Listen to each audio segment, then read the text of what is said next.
Another day, another basketball stories na naman ang pagkikwentuhan natin. At ngayon nga, yung balitang tuloy na nga daw ang trade ni Giannis Antetokounmpo. At ang balitang gagawa pa rin nga daw ng trade ang Golden State Warriors. Ayon nga sa lumabas na balita, kinukonsidera na nga daw talaga ng front office ng Los Angeles Lakers na kunin si Giannis Antetokounmpo sa isang blockbuster trade mula sa Milwaukee Bucks.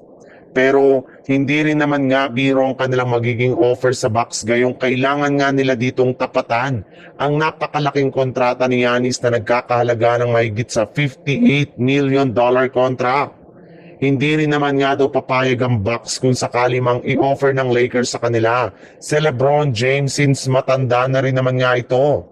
Kaya no choice sila ngayon kundi buuin ang trade package ni na Austin Reeves, Rui Hachimura, Dalton Kenick, Gabe Vincent, Maxi Kleber at 3 future first round pick. Kapalit ni Giannis Antetokounmpo, Thanasis at si Amir Coffey.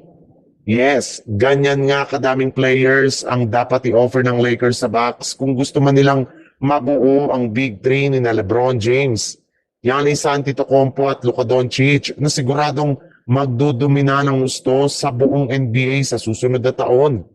Ang problema lang, posible nga na magkaroon nito ng negatibong epekto sa chemistry ng kanilang kupunan na posibleng makasira sa kanilang tsansa na makakuha ng panalo.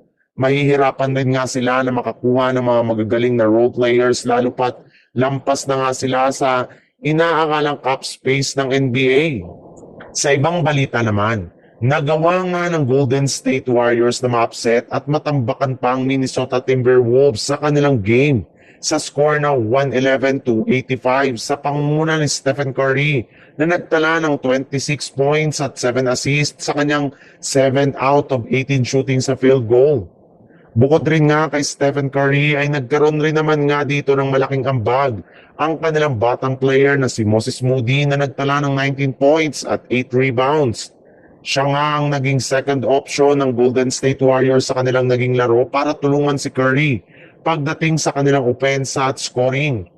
Pero sa kabila nga ng naging performance ito ay nananatili pa rin naman ngang kabilang si Moses Moody sa mga manlalaro na plano nilang gamitin bilang trade asset para makakuha ng bagong superstar.